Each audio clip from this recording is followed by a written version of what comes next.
Und damit kommen wir auch zum besten Argument für Bitcoin. Das ist nämlich gar nicht der BlackRock iShares oder alle anderen Bitcoin-Spot-ETFs.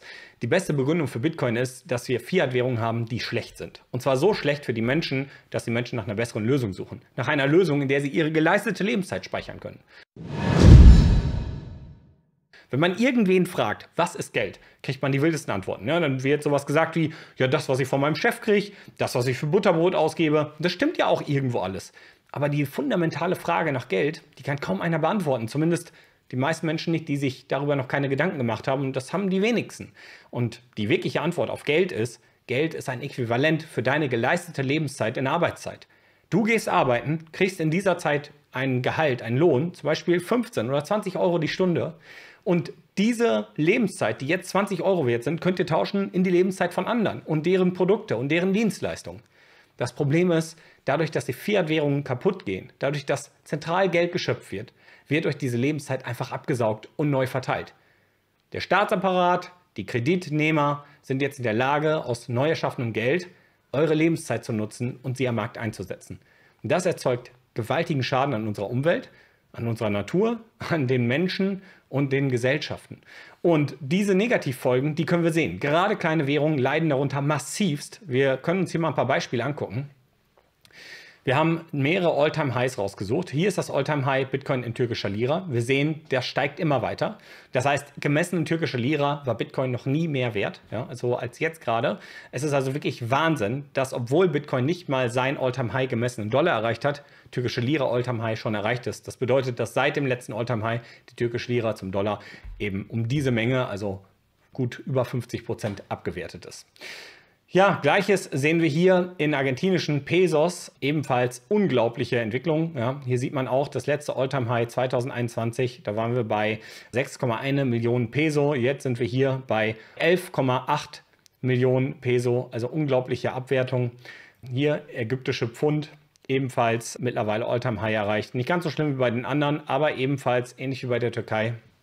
Eine unglaubliche Abwertung. Dann sehen wir hier Bitcoin in laotischen Kip, die ebenfalls jetzt ihr All-Time-High erreicht haben. Ja, alles Währungen, die massiv abgewertet sind.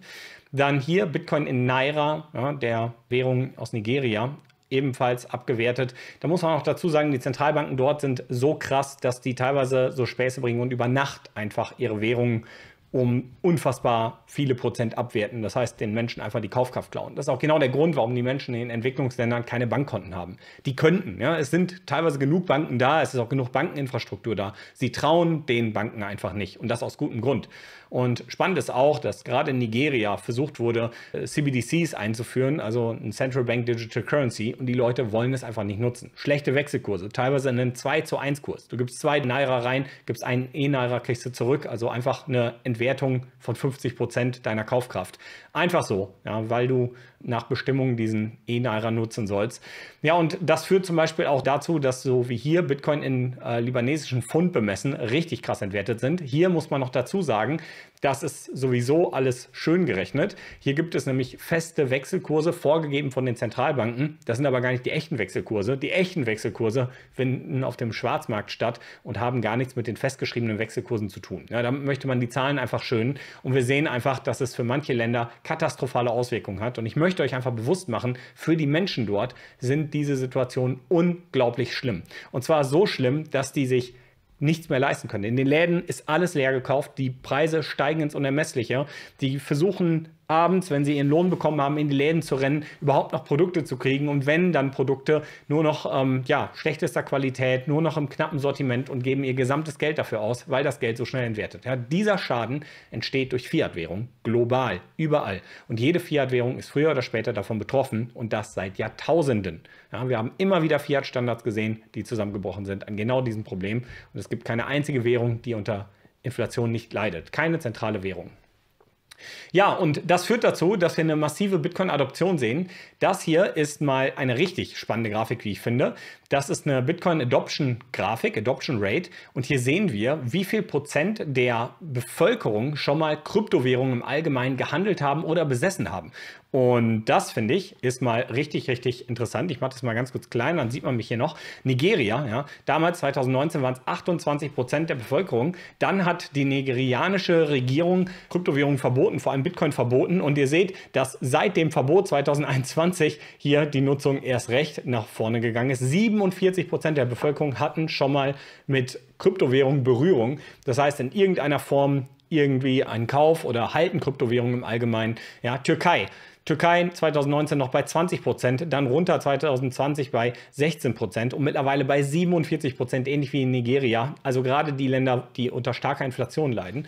United Arab Emirates 31%, also Arabische Emirate, Indonesien 29%, Brasilien 28%, Indien 27%, Argentinien 26%, Malaysia 23%. Natürlich muss man immer fragen, wie ausschlaggebend auf die Gesamtbevölkerung ist das, aber die versuchen schon natürlich einen guten Querschnitt zu machen. Was wir auf jeden Fall sehen ist, dass diese Zahlen steigen. Die Nachfrage nach Kryptowährung steigt, die Nachfrage nach nichtstaatlichem Geld und das ist auch genau das große Thema. Und zeigt gleich das große Problem. Während wir uns alle darüber bewusst sind, dass die Lösung ja am Ende ein freiheitliches Geld ist, welches keiner kontrolliert, ist es zeitgleich genau die Lösung, die natürlich Staaten als allerletztes adoptieren würden, weil das natürlich auch den Staatsapparat bei allen möglichen Prozessen massivst hemmt.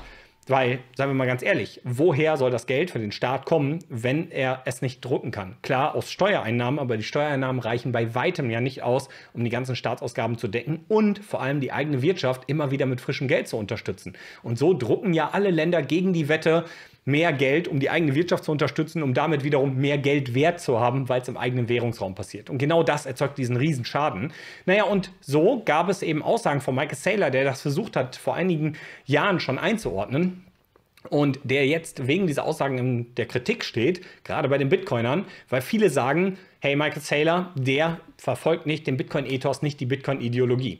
Und hier möchte ich euch einfach mal die Sichtweise erklären, die Michael Saylor hat, die einfach sehr weit gedacht ist und nicht eben kurzfristig gedacht ist. Ja, wir wünschen uns, dass Bitcoin eine fairere Welt für uns bereitstellt. Wir wünschen uns alle, dass wir irgendwann mal in einer Welt leben, wo es weniger Autorität gibt, wo es mehr Freiheit gibt, mehr Individualismus gibt, also dass die Menschen selber in Eigenverantwortung handeln und leben können. Aber der Weg dahin ist steinig und schwer. Und niemand würde wollen, dass von heute auf morgen das Fiat-Geld verschwunden ist. Ich sage euch, selbst wenn ihr denkt, dass ihr das wollt, würdet ihr den Zustand nicht mögen. Das wird so viel Leid und Schmerz verursachen, sodass wir auf gar keinen Fall uns einen radikalen Wandel wünschen dürfen. In dem Moment, wo es kein Fiat-Geld mehr gibt, wer bezahlt die Polizei? Wer bezahlt die Feuerwehr? Das Krankengesundheitssystem? Wer bezahlt diese ganzen Prozesse, Wasserversorgung, Straßen und so weiter? Von heute auf morgen wäre das nicht mehr klar und es müssten sich erstmal neue finanzielle Strukturen bilden. Und die große Problematik wäre, dieser Zusammenbruch würde wahrscheinlich zu bürgerkriegsähnlichen Zuständen führen. Und das wird das System auch nicht zulassen. Das Fiat-System wird sich mit Händen und Füßen wehren und das natürlich. Also wie schaffen wir es, dass Bitcoin langsam unsere kaputten Strukturen reparieren kann? Und zwar sukzessive, dass wir Stück für Stück Dinge wieder in den Markt übergeben, wieder der Konkurrenz übergeben, wieder zur Qualität bringen und zu fairen Preisen bringen. Naja, ganz einfach, indem wir Bitcoin langsam in unsere Gesellschaft adoptieren. Und deswegen müssen wir manchmal, obwohl wir uns eine vielleicht komplett freiheitliche Welt wünschen, den Weg gehen über die klassischen Mittel und vielleicht auch damit leben, dass Bitcoin zeitlang Teil des kontrollierenden Fiat-Apparates wird und ist.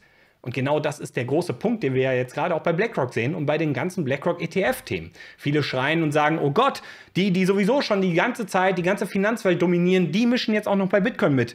Aber das ist doch logisch. Bitcoin ist ein freiheitliches Geld. Also können auch Unternehmen wie BlackRock mitmachen. Es ist aber ein positives Zeichen, weil Bitcoin trotzdem nicht kontrolliert werden kann. Und die Sache ist aber, dass dieser Rahmen der Adoption eine Legitimierung für Bitcoin bringt, die auch die breite Masse zu Bitcoin bringen kann. Und so hat Michael Saylor eben damals auch das Ganze schon beschrieben, eine Art Revolution durch die Hintertür. Und Alex Gladstein von der Human Rights Foundation, also der Menschenrechtsorganisation schlechthin, der hat ein Buch geschrieben, welches heißt Das trojanische Pferd der Freiheit und handelt von Bitcoin. Ja, einfach, wenn man sich das vorstellen kann, dieses Pferd wird, ohne dass man was Böses vermutet, mitten ins Herz dieser Festung, dieser Fiat-Festung geschoben und dann geht die Tür auf und Bitcoin bringt uns die Freiheit in das bestehende System. Und das ist ein Prozess, der sehr lange dauert. Gott sei Dank. Und das ist auch genau der Punkt, wo ich ganz ehrlich sagen muss, jetzt gerade mit den starken Kurssprüngen, ja, ich finde das super, die Euphorie ist da, die Euphorie ist spürbar, wir sehen die Adoption, wir sehen, dass das Interesse an Bitcoin dort ist. Es ist auch schlecht, weil wir eben nicht mehr zu günstigen Kursen, vielleicht zu den günstigen Kursen, wo es mal stand, einkaufen können. Aber wie gesagt, das ist auch gut. Man spürt die Euphorie, man spürt, es geht nach vorne. Aber ich bin auch froh, dass das jetzt gerade so ein bisschen passiert und nicht alles auf einen Schlag. Stellt euch vor, es wäre das Halving.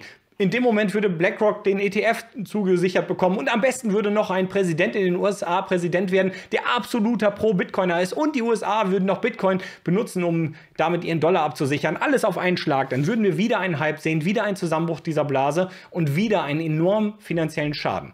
So haben wir vielleicht mehrere Ereignisse, die gerade aufeinander aufbauen und vielleicht mal dieses Mal eine nachhaltigere Entwicklung dieses ganzen Marktes sehen und natürlich auch einen großen Teil der Regulierung, die wir eigentlich auch in vielerlei Hinsicht kritisch sehen, die aber trotzdem eine gewisse Legitimierung für Bitcoin bringen, sodass auch in den Leitmedien nicht mehr Bitcoin immer als das böse, umweltzerstörende Medium dargestellt wird, sondern als eine reale Lösung für die Probleme, die heute das Fiat-System global für uns alle erzeugt.